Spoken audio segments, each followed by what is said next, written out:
Selamat sore Bapak dan Ibu sekalian, selamat berjumpa kembali di acara Hari Rabu Kebaktian Doa. Setiap minggu kita melakukan hari bersama berkumpul di Kebaktian Doa ini dan kita harus selalu berterima kasih kepada Tuhan yang selalu menyiapkan waktu kepada kita semua. Dan dengan adanya Kebaktian Doa ini kita semua dapat berkumpul dan mencurahkan isi hati kita mengenai blessing yang kita terima atau keluhan hati kita atau kesehatan keluarga kita atau hal-hal yang lain yang kita ingin doakan untuk bersama. Malam hari ini marilah kita juga selalu berterima kasih apa yang kita dengar di hari minggu lalu yang dibawakan oleh Pak Jose mengenai topik yang berjudul Engkaulah Saksiku yang diambil dari buku Yesaya. Kalau kita selalu ingat dan berapa banyak saksi-saksi di kehidupan kita yang kita bisa share dengan teman-teman kita, dan gunakanlah waktu doa ini untuk selalu memperkuat kita semua untuk kita selalu menjangkau teman-teman kita. Mari kita siapkan hati dan pikiran kita kepada Tuhan melalui saat teduh ini.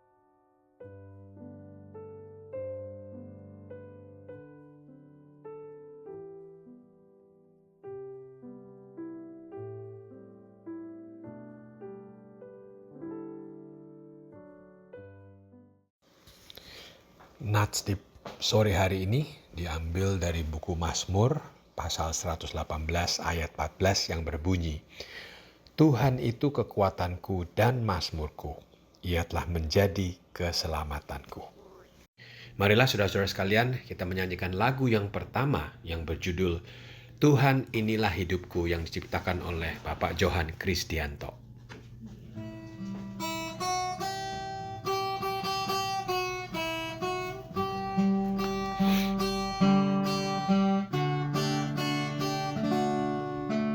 Tuhan, inilah hidupku,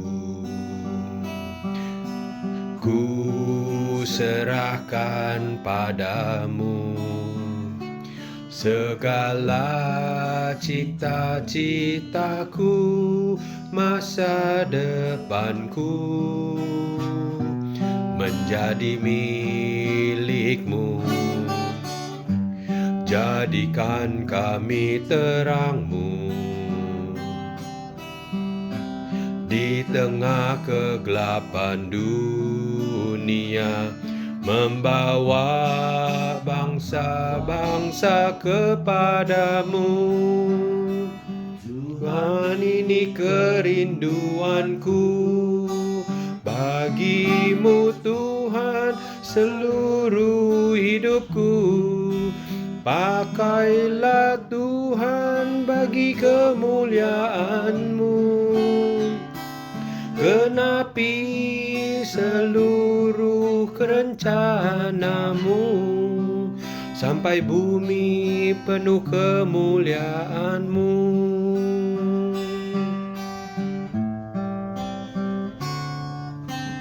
Tuhan, inilah hidupku, serahkanmu segala cita-citaku, masa depanku menjadi milikmu. Jadikan kami terangmu di tengah kegelapan dunia, membawa bangsa-bangsa kepadamu. Tuhan, ini kerinduanku, bagimu Tuhan seluruh hidupku.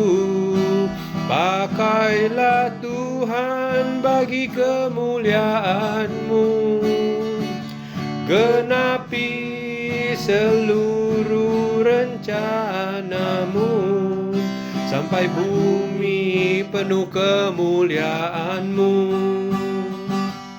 sampai bumi penuh kemuliaan-Mu.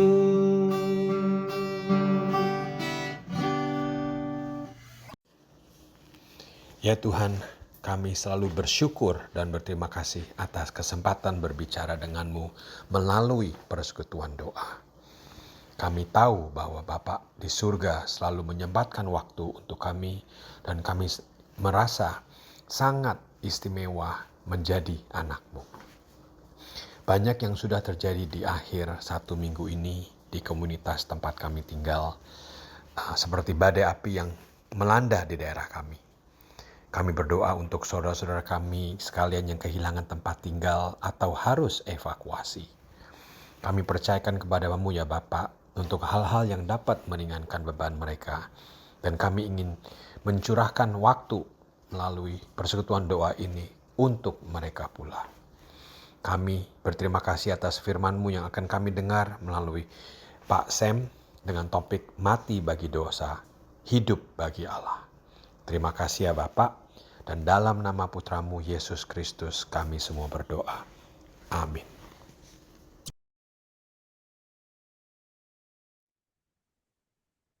Selamat malam Bapak Ibu Saudara yang dikasihi Tuhan. Saat ini kita akan masuk ke dalam perenungan firman Tuhan. Malam hari ini kita akan bersama-sama belajar dari surat Roma pasal yang ke-6 ayat yang pertama sampai ke-14. Tema yang diberikan pada malam hari ini adalah mati bagi dosa dan hidup bagi Allah. Saya akan membacakan firman Tuhan ini bagi Bapak Ibu Saudara. Roma 6 ayat yang pertama sampai ke-14. Jadi demikian, apakah yang hendak kita katakan? Bolehkah kita bertekun dalam dosa supaya semakin bertambah kasih karunia itu? Sekali-kali tidak. Bukankah kita telah mati bagi dosa? Bagaimanakah kita masih dapat hidup di dalamnya? Atau tidak tahukah kamu bahwa kita semua yang telah dibaptis dalam Kristus telah dibaptis dalam kematiannya? Dengan demikian kita telah dikuburkan bersama-sama dengan Dia oleh baptisan dalam kematian, supaya sama seperti Kristus telah dibangkitkan dari antara orang mati oleh kemuliaan Bapa, demikian juga kita akan hidup dalam hidup yang baru. Sebab, jika kita telah menjadi satu dengan apa yang sama dengan kematiannya, kita juga akan menjadi satu dengan apa yang sama dengan kebangkitannya. Karena kita tahu bahwa manusia lama kita telah turut disalibkan, supaya tubuh dosa kita hilang kuasanya, agar jangan kita menghambakan diri lagi kepada dosa. Sebab, siapa yang telah mati, ia telah bebas dari dosa. Jadi jika kita telah mati dengan Kristus, kita percaya bahwa kita akan hidup juga dengan Dia. Karena kita tahu bahwa Kristus, sesudah Ia bangkit dari antara orang mati, tidak mati lagi, mau tidak berkuasa lagi atas dia, sebab kematiannya adalah kematian terhadap dosa, satu kali dan untuk selama-lamanya, dan kehidupannya adalah kehidupan bagi Allah. Demikianlah hendaknya kamu memandangnya, bahwa kamu telah mati bagi dosa, tetapi kamu hidup bagi Allah dalam Kristus Yesus. Sebab itu hendaklah dosa jangan lagi berkuasa di dalam tubuhmu yang fana, supaya kamu jangan lagi menuruti keinginannya. Dan janganlah kamu menyerahkan anggota-anggota tubuhmu kepada dosa untuk dipakai sebagai senjata kelaliman. Tetapi serahkanlah dirimu kepada Allah sebagai orang-orang yang dahulu mati, tetapi yang sekarang hidup, dan serahkanlah anggota-anggota tubuhmu kepada Allah untuk menjadi senjata-senjata kebenaran. Sebab kamu tidak akan dikuasai lagi oleh dosa, karena kamu tidak berada di bawah hukum Taurat, tetapi di bawah kasih karunia. Sedemikian pembacaan firman Tuhan. Mari kita bersama-sama kita berdoa mohon pertolongan Tuhan. Bapa di surga, kami sebentar akan kembali merenungkan firman-Mu. Kiranya Engkau menolong kami dengan Roh Kudus-Mu, menerangi mata hati pikiran kami.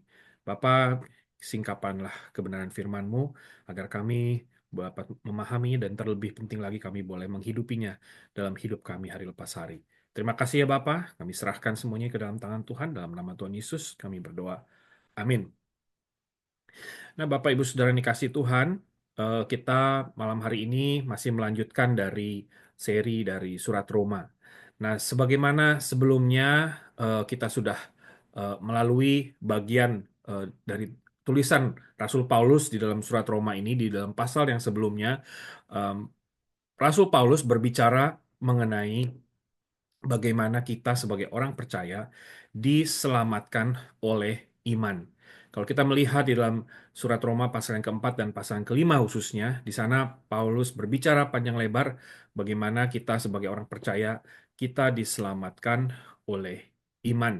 Kenapa Rasul Paulus berbicara atau mengajar eh, di dalam pengajaran keselamatan oleh iman? Karena sebagaimana kita sudah melihat, orang-orang yang pada saat itu ada di gereja mula-mula adalah terdiri dari orang-orang Yahudi dan orang-orang Yunani. Kita sudah tahu bagaimana orang-orang Yahudi adalah mereka yang dididik di dalam tradisi agama Yahudi dengan hukum Taurat yang harus dipegang, dipelihara, ditaati, eh, sehingga tradisi itu menyebabkan ya orang-orang Yahudi berpikir bahwa keselamatan itu diperoleh dengan yaitu memelihara hukum-hukum Taurat. Eh, Hukum-hukum Taurat itu tidak bisa dikesampingkan begitu saja karena mereka sudah memeliharanya sedemikian rupa. Jadi sehingga ketika orang-orang Yahudi itu mereka percaya kepada Tuhan Yesus, mereka masih memandang penting hukum-hukum Taurat itu untuk dipegang dan dipelihara.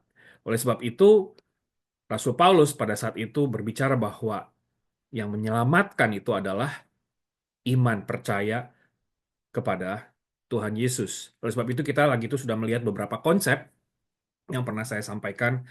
Ada eh, yang dinamakan sebagai keselamatan ya atau salvation. Ada yang diuraikan oleh Rasul Paulus sebagai pembenaran atau justification. Ada yang dikatakan sebagai iman dan yang kita kenal di dalam juga istilah pekerjaan baik atau good works. Jadi ada keselamatan, ada pembenaran, ada iman, ada pekerjaan baik. Dan seringkali kita mungkin eh, tumpang tindih konsep-konsep ini begitu ya. Jadi kalau misalnya kita melihat secara umum, kita mulai dari bagaimana orang Yahudi melihat keselamatan itu ya. Rasul Paulus memberikan satu satu koreksi terhadap cara berpikir orang Yahudi. Orang Yahudi di dalam mereka memelihara tradisi agamanya ya, kepercayaannya di mana mereka memelihara hukum Taurat, mereka dibesarkan dalam hukum Taurat. Mereka melihat bahwa keselamatan itu tidak dapat dipisahkan dari hukum Taurat. Dan di sini di dalam eh, terminologi atau yang disampaikan oleh Rasul Paulus adalah eh, contoh dari pekerjaan baik atau good works itu adalah memelihara hukum Taurat. Tetapi Pak Rasul Paulus mengatakan bukan demikian. Kita diselamatkan bukan karena kita memelihara hukum Taurat, bukan karena pekerjaan baik kita itu tidak menyelamatkan. Sehingga Rasul Paulus memberikan satu koreksi di dalam pemahaman ini. Maka keselamatan yang terjadi, yang kita terima di dalam Kristus adalah keselamatan yang didasarkan oleh pembenaran atau justification. Kita dibenarkan di dalam Kristus. Kristus yang menjadi kebenaran itu, dia menyatakan atau memberikan status sebagai orang benar itu kepada kita. Bukan karena kita benar, tetapi kita dibenarkan. Oleh sebab itu, pembenaran itu membawa kita kepada iman. Justification by faith. Kita dibenarkan oleh iman kita. Artinya, iman itu menjadi saluran, menjadi channel di mana kita menerima kebenaran yang dinyatakan oleh Allah. Kebenaran yang diberikan oleh Allah di dalam Kristus. Inilah yang dikatakan sebagai justification by faith. Dibenarkan oleh iman. Dan setelah kita dibenarkan oleh iman, maka itulah yang membawa kita kepada keselamatan. Tetapi Rasul Paulus juga mengatakan bahwa keselamatan kita tidak berhenti hanya di titik sekedar kita selamat saja. Keselamatan tidak berhenti sekedar selamat saja, tetapi maksud dan tujuan kita diselamatkan adalah satu, yaitu apa? Yaitu bahwa ketika kita diselamatkan untuk dapat melakukan pekerjaan baik. Kita diselamatkan untuk pekerjaan baik. Kita diselamatkan bukan karena pekerjaan baik, tetapi kita diselamatkan untuk pekerjaan baik. Inilah yang menjadi inti sari dari Roma pasal yang di awal sampai kepada pasal kelima. Nah, di memasuki pasal yang keenam ini, ya, Rasul Paulus melanjutkan dengan eh, satu penekanan bahwa ketika orang sudah diselamatkan, maka seringkali kita berpikir, oh ya sudah, saya sudah selamat. Maka kalau gitu, karena saya sudah diberikan ya status sebagai orang benar, sudah dibenarkan, sudah diselamatkan.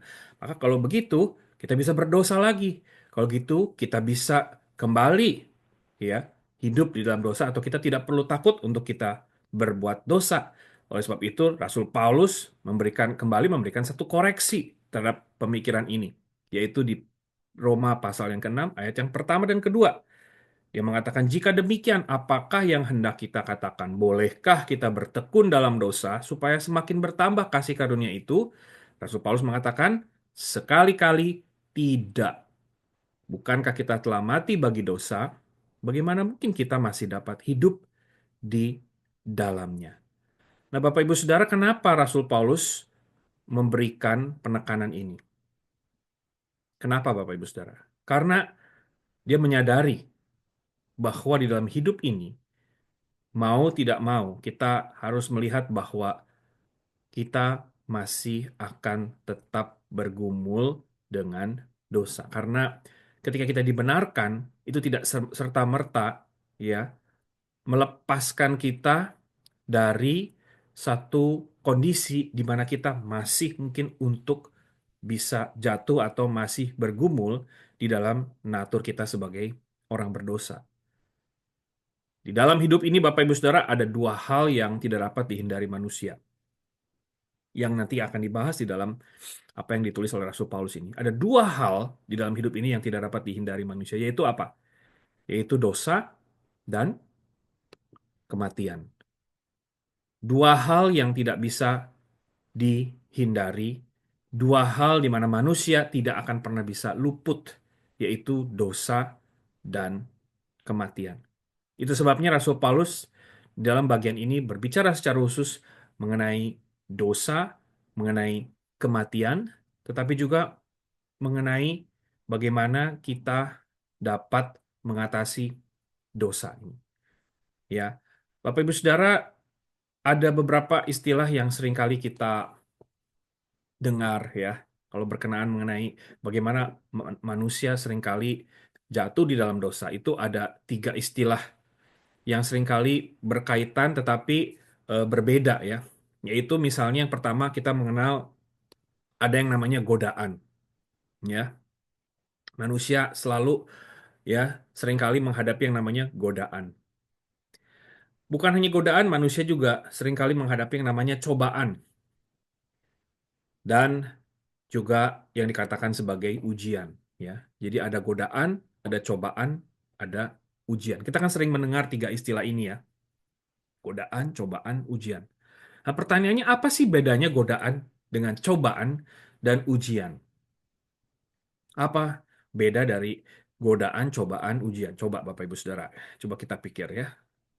Apa itu godaan, apa itu cobaan, apa itu ujian.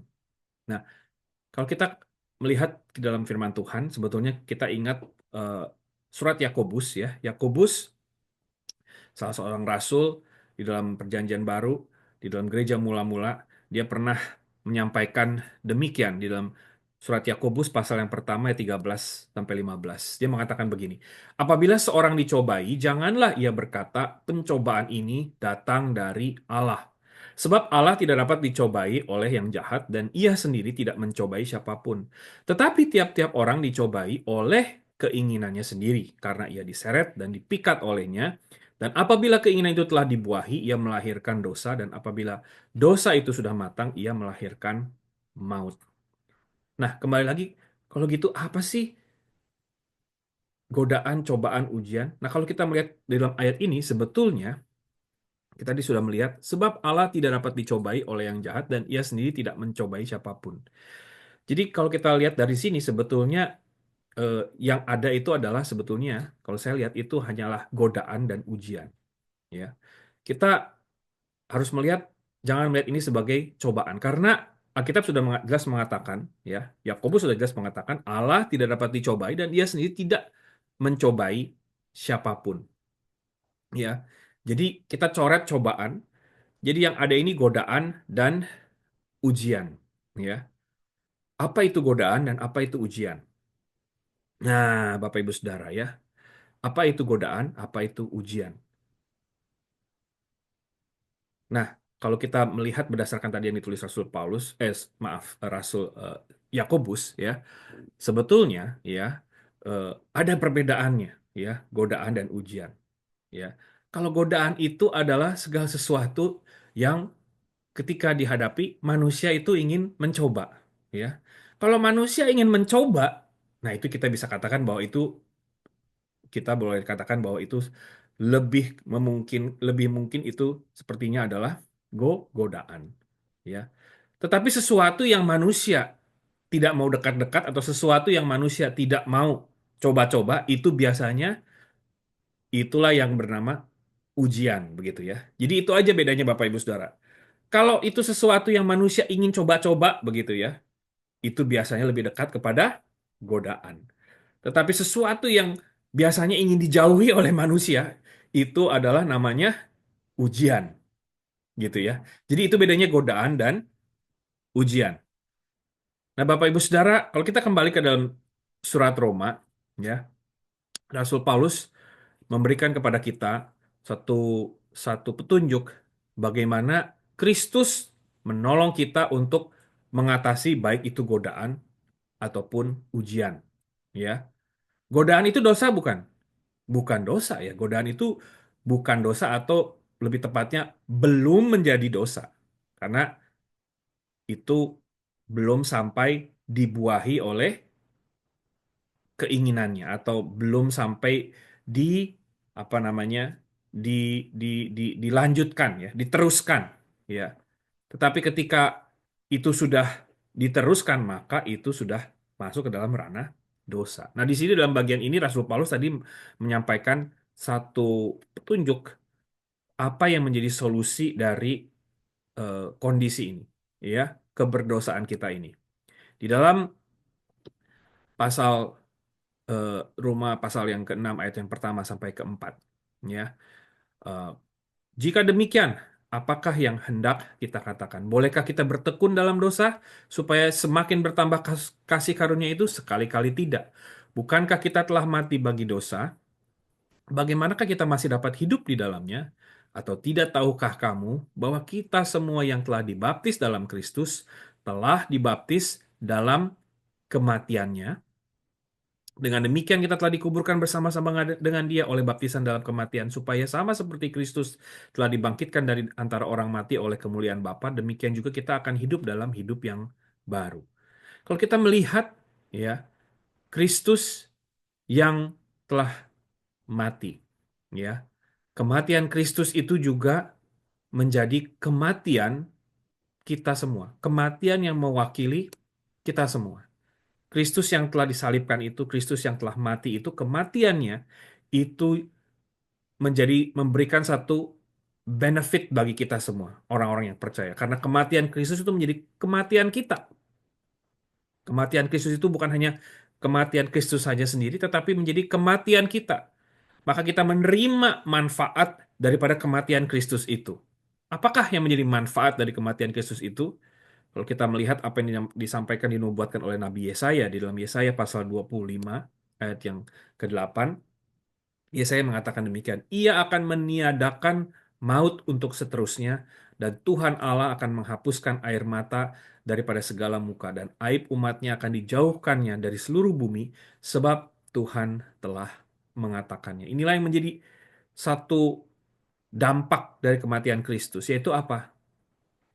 Meniadakan maut. Atau lebih tepat lagi di dalam terjemahan lain adalah menelan maut. Jadi kematian Kristus itu adalah kematian yang menelan maut, ya, swallowing death. Kematian Kristus itu adalah kematian yang menelan maut. Artinya apa? Sesuatu yang menelan sesuatu yang lain itu artinya lebih besar. Kalau saya bilang saya nelan ikan paus, kan nggak mungkin ya Bapak Ibu. Karena saya jauh lebih kecil daripada seekor ikan paus. Tetapi yang bisa terjadi adalah ikan paus menelan saya. Begitu kan? Nah, tetapi kalau dikatakan Kristus menelan dosa, atau kematian Kristus menelan dosa dan maut, kematian Kristus itu menelan maut, maka itu artinya dikatakan kita bisa melihat bahwa yang lebih besar itu siapa? Ada yang lebih besar daripada maut, yaitu Kristus itu sendiri. Sehingga, Bapak Ibu Saudara, Rasul Paulus melanjutkan di sini. Demikianlah hendaknya kamu memandangnya bahwa kamu telah mati bagi dosa, tetapi kamu hidup bagi Allah dalam Kristus Yesus. Sebab itu, hendaklah dosa jangan berkuasa lagi di dalam tubuhmu yang fana, supaya kamu jangan lagi menuruti keinginannya. Dan janganlah kamu menyerahkan anggota-anggota tubuhmu kepada dosa untuk dipakai sebagai senjata kelaliman, tetapi serahkanlah dirimu kepada Allah sebagai orang-orang yang dahulu mati, tetapi yang sekarang hidup, dan serahkanlah anggota-anggota tubuhmu kepada Allah untuk menjadi senjata-senjata kebenaran. Nah, kalau kita lihat di sini, kematian Kristus memampukan kita untuk kita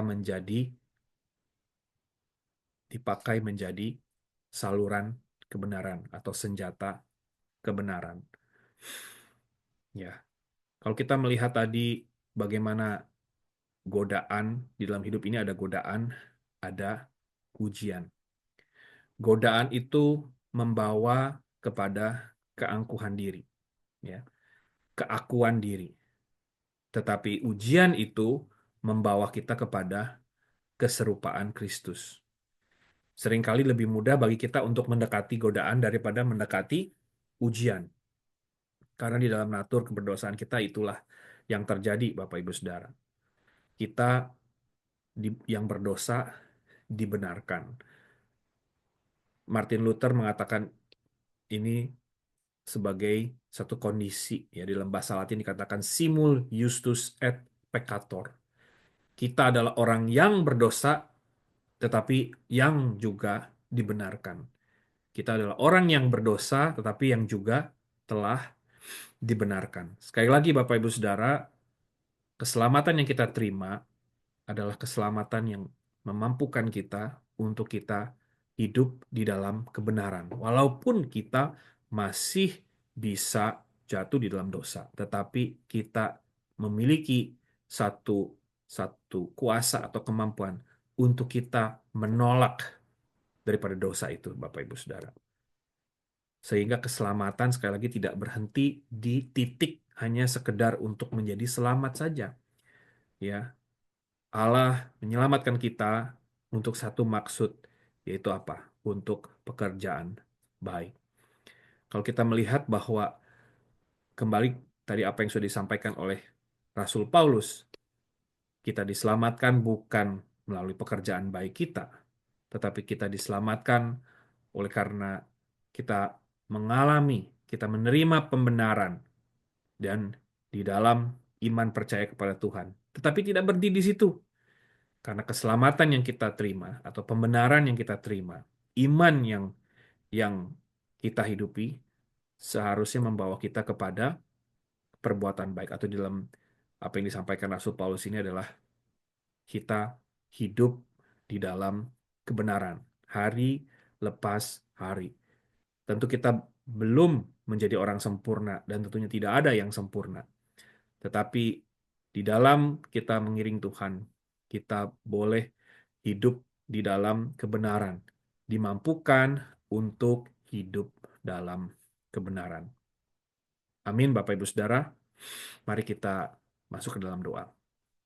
Bapa, kami bersyukur untuk keselamatan yang telah kami terima, bersyukur untuk pembenaran yang telah kami terima, bersyukur untuk kematian Kristus yang boleh memberikan satu dampak dan manfaat bagi kami, di mana kami boleh menerima kebenaran itu dan kami boleh dipindahkan dari kuasa dosa, dari kegelapan menuju kepada terang, sehingga kami mati bagi dosa dan dapat hidup bagi Allah.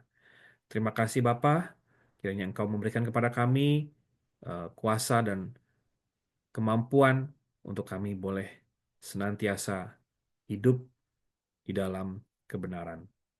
Ampuni kami ya Tuhan, seringkali kami menganggap remeh akan keselamatan yang kami terima. Tetapi biarlah firman-Mu boleh terus bergema dalam hati kami, mengingatkan kami untuk kami senantiasa mati di dalam dosa kami dan hidup di dalam kebenaran yang Tuhan telah nyatakan. Terpujilah nama-Mu ya Bapa, di dalam nama Tuhan Yesus Kristus kami berdoa. Amin. Marilah kita menyanyikan lagu yang kedua yang berjudul Give Thanks untuk kita semua menyiapkan hati dan pikiran kita kembali kepada apa yang sudah Tuhan berikan kepada kita semua. Marilah kita menyanyikan lagu Give Thanks.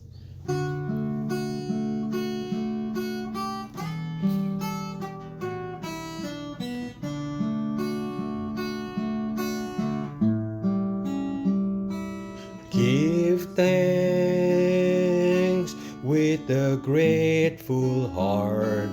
Give thanks to the Holy One. Give thanks because He's given Jesus Christ, His Son. Give thanks with a grateful heart. Give thanks to the Holy One. Give thanks because He's given Jesus Christ, His Son.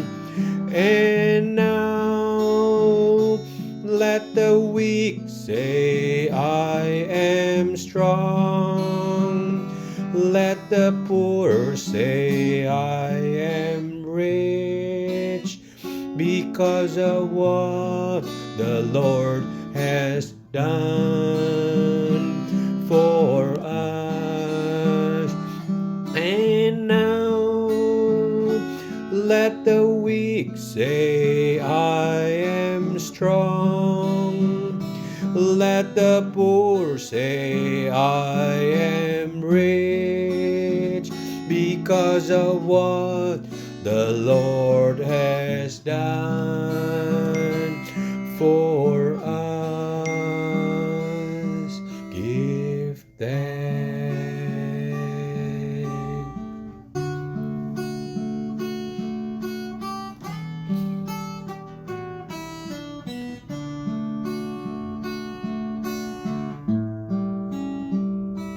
Give thanks with a grateful heart. Give thanks to the Holy One. Give thanks because He's given Jesus Christ, His Son. Give thanks with a grateful heart. Give thanks to the Holy One. Give thanks because He's given Jesus Christ, His Son. And now let the weak say, I am strong. Let the poor say, I am rich, because of what the Lord has done for us. And now let the weak say, I am strong. Let the poor say, I am rich, because of what the Lord has done for us. Give thanks.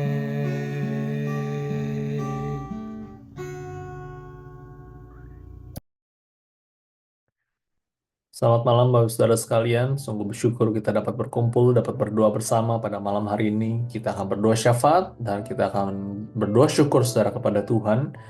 Mari kita mau bersyukur saudara untuk kehidupan, untuk kesehatan dan juga kekuatan yang telah Tuhan berikan setiap hari sampai pada hari ini. Kita juga mau bersyukur saudara atas pemeliharaan Tuhan dalam masa-masa sulit, dalam tantangan yang kita hadapi saudara dalam kehidupan kita dan keluarga. Mari kita mau berdoa syukur kepada Tuhan dan kita memuji, bersyukur kepada Tuhan.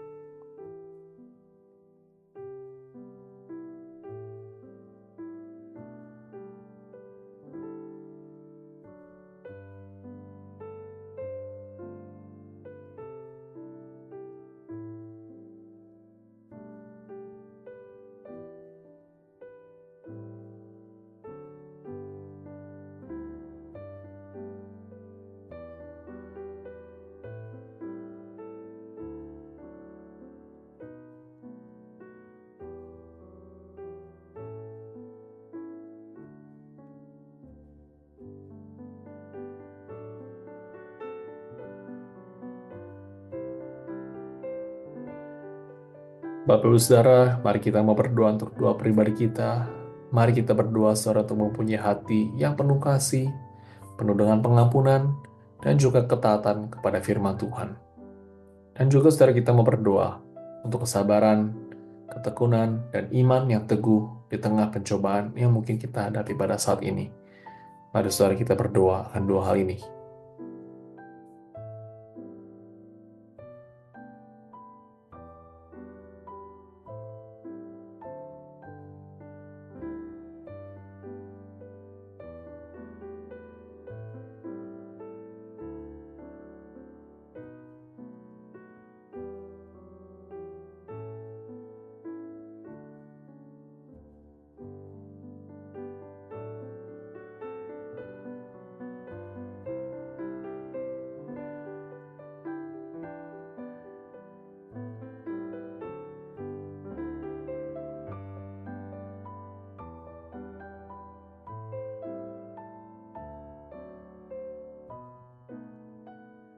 Bapak Ibu Saudara, mari kita mau berdoa untuk setiap jemaat. Kita mau berdoa saudara khususnya bagi generasi muda, anak-anak muda, yang kita lihat saudara dalam gereja kita yang sudah bertumbuh. Kita mau berdoa saudara agar mereka dapat tetap setia kepada Tuhan dan bertumbuh dalam kebenaran, dijauhkan dari segala uh, hal-hal yang tidak baik. Kita mau berdoa bagi generasi muda. Kita juga mau berdoa saudara bagi juga generasi yang sudah lansia, agar Tuhan terus boleh memelihara dan memberikan sukacita bagi setiap jemaat yang sudah lansia. Mari kita berdoa.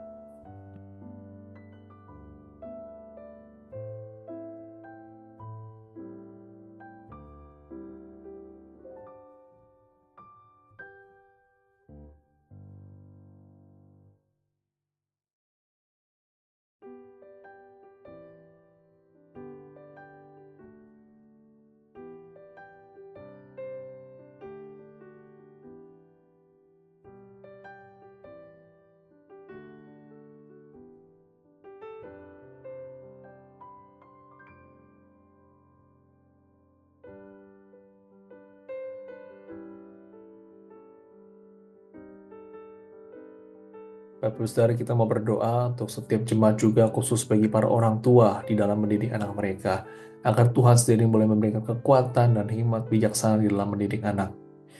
Yang kedua, saudara, ada berita duka cita, yaitu um, Ibu Lili Oi, saudara, telah dipanggil Tuhan pada kemarin pagi di salah satu rumah sakit di Fullerton, saudara.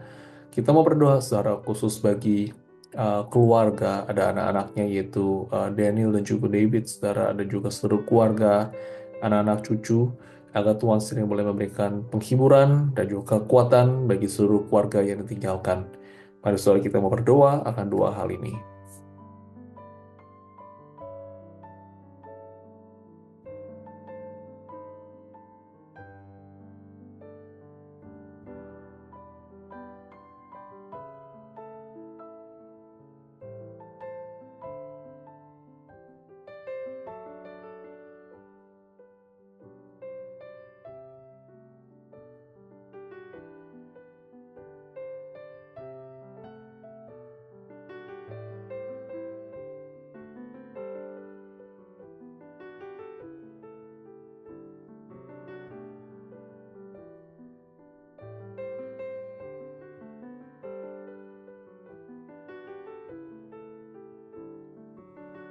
Saudara, kita mau berdoa mendukung untuk pelayanan gereja. Kita mau berdoa bagi para hamba Tuhan yang melayani.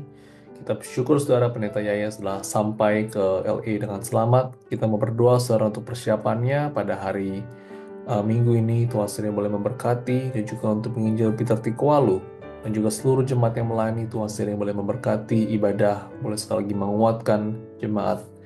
Yang kedua, saudara, kita mau berdoa untuk persekutuan Usinda pada hari Sabtu ini.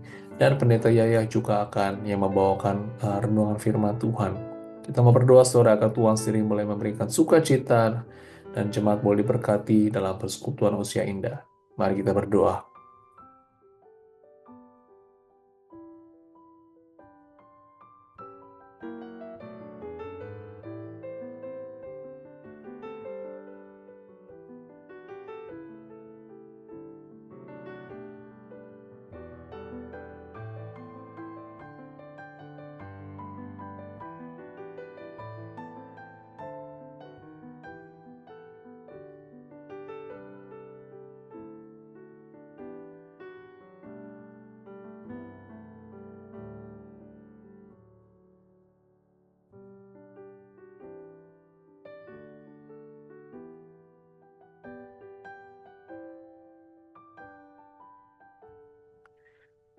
Baik Ibu, kita mau berdoa bagi Amerika. Kita bersyukur secara untuk pelantikan yang boleh berjalan dengan baik pada hari Senin kemarin. Kita mau berdoa terus saudara bagi Presiden, Wakil Presiden, anggota Kongres, dan pemimpin negara agar bertindak dengan hikmat dan keadilan.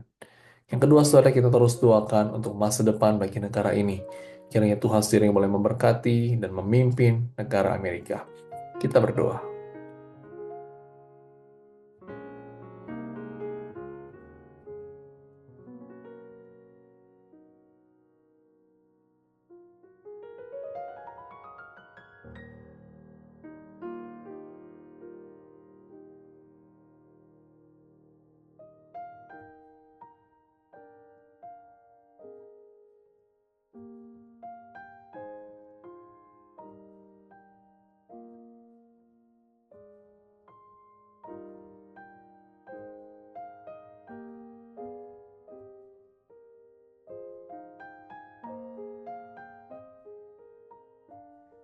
Saudara, kita mau terus berdoa, saudara, khusus bagi dampak kebakaran, saudara. Setelah beberapa waktu ini, saya baru tidak lama ketemu, saudara, ada seseorang, saudara, juga yang rumahnya terbakar, saudara, di Altadena. Sehingga, saudara, mereka itu harus mencari tempat seminggu atau beberapa hari itu, mungkin di hotel, mungkin di tempat lain, mencari tempat karena mereka tidak memiliki rumah. Begitu sulit sekali keadaan yang dihadapi bagi banyak rakyat yang terkena dampak. Mari kita mau berdoa saudara bagi para rakyat yang kehilangan tempat tinggal, pekerjaan, dan juga lain-lainnya. Tuhan sering boleh memberikan pertolongan, kekuatan. Kita juga mau berdoa saudara khusus bagi anak-anak yang mengalami akibat kebakaran ini. Mungkin mereka sulit untuk mengerti. Ada banyak juga orang-orang yang terkena dampak secara mental dan emosional. Kita mau berdoa saudara Tuhan sering boleh menyertai mereka, menolong mereka dalam masa-masa yang sulit ini. Kita mau berdoa bagi Amerika khusus bagi mereka yang terkena dampak kebakaran.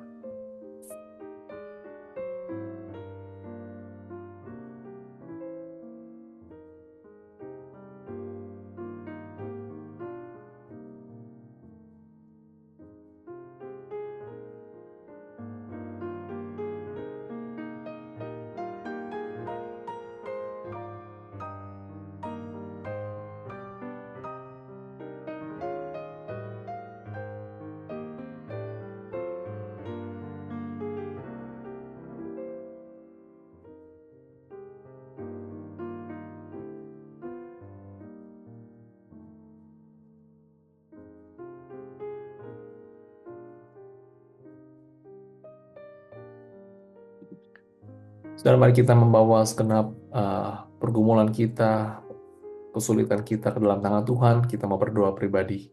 Mari kita berdoa.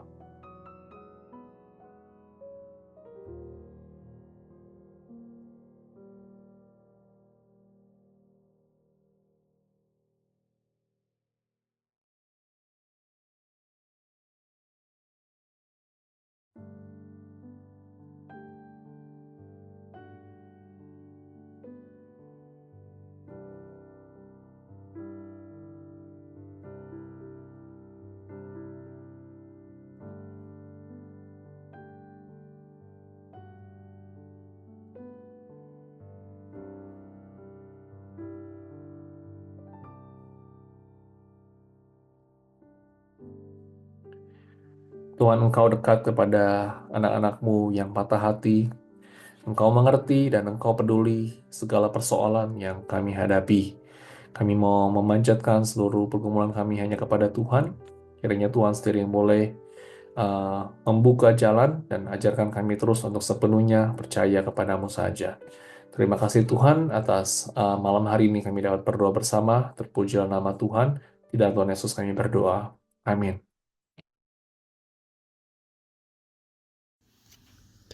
Bapak dan Ibu sekalian, marilah kita satukan hati dan pikiran kita untuk mengucapkan doa Bapa kami bersama-sama. Doa Bapa kami. Bapa kami yang di surga, dikuduskanlah namamu. Datanglah kerajaanmu. Jadilah kehendak-Mu di bumi seperti di surga. Berikanlah kami pada hari ini makanan kami yang secukupnya. Dan ampunilah kami akan kesalahan kami, seperti kami juga mengampuni orang yang bersalah kepada kami. Dan janganlah membawa kami ke dalam percobaan, tetapi lepaskanlah kami daripada yang jahat, karena Engkaulah yang empunya kerajaan dan kuasa dan kemuliaan, sampai selama-lamanya. Amin.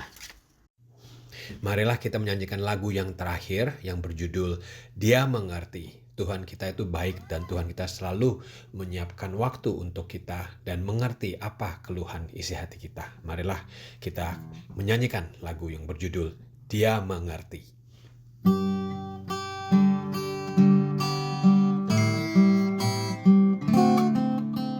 Terkadang kita merasa tak ada jalan terbuka. Tak ada lagi waktu, terlambat sudah.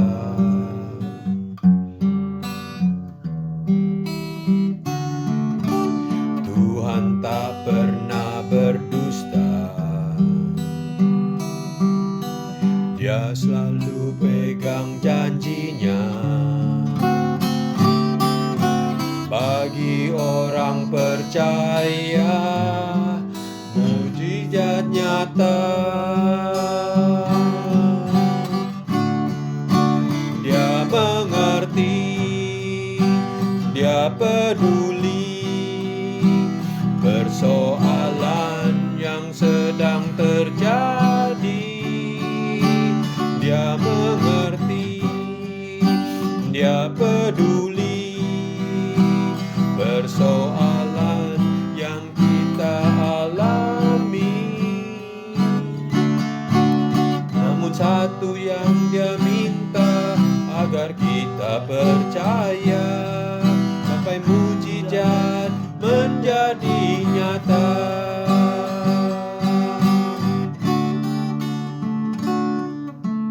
Terkadang kita merasa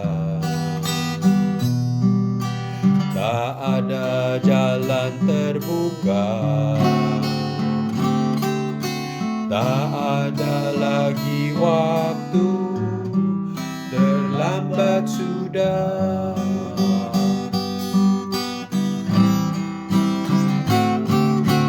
Tuhan tak pernah berdusta. Dia selalu pegang janjinya. Bagi orang percaya, mujizat nyata. Dia mengerti, Dia peduli persoalan yang sedang terjadi.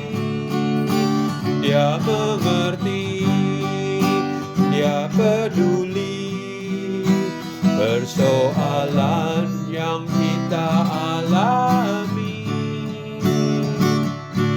Namun satu yang Dia minta, agar kita percaya sampai mujizat menjadi nyata.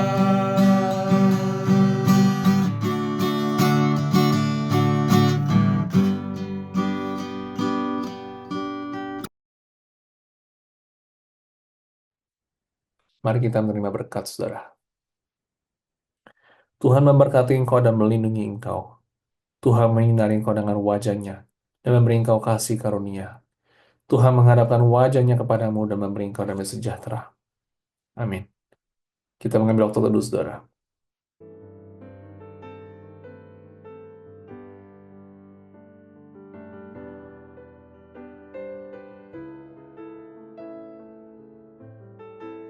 Baik saudara, ada beberapa pengumuman bagi saudara yang ingin mensupport atas kebakaran yang telah terjadi saudara beberapa waktu yang lalu. Saudara dapat memberikan bantuan berupa donasi, berupa uang, entah itu melalui cek atau melalui Zelle ataupun cash. Dan mohon saudara untuk menuliskan untuk kebakaran, untuk fire relief saudara. Juga saudara bisa mendukung terus di dalam doa. Dan pada saat ini, saudara, kita akan ada persekutuan usia indah yang akan dilayani oleh Pendeta Yahya. Ini adalah persekutuan usia indah pertama di tahun ini. Mari kita, saudara, bisa dapat hadir pada jam 10 pagi di Pastori. Dan setelah itu, saudara, bagi saudara yang mau melayani dalam puji-pujian dalam Chinese New Year, saudara dapat berlatih setelah persekutuan usia indah. Dan kelas katekisasi saudara telah dibuka bagi saudara yang mau untuk mendaftarkan diri menjadi anggota atau mau dibaptis, baptis anak, atau mungkin pranikah, atau saudara mau menjadi member dari anggota Gereja GKI Ho Kim Tong, sudah mendaftarkan diri saudara kepada saya maupun kepada Bapak Samuel Tande. Nah saudara, Chinese New Year sudah semakin dekat, mari kita bisa ajak teman dan saudara pada tanggal 2 Februari jam 10 pagi, dan juga minggu depannya, saudara, kita akan mengadakan perjamuan kudus. Saudara dapat mencatat kedua tanggal ini di dalam bulan Februari. Demikian saudara warta, sampai bertemu pada hari Minggu dan juga hari Sabtu. Tuhan Yesus memberkati kita semua.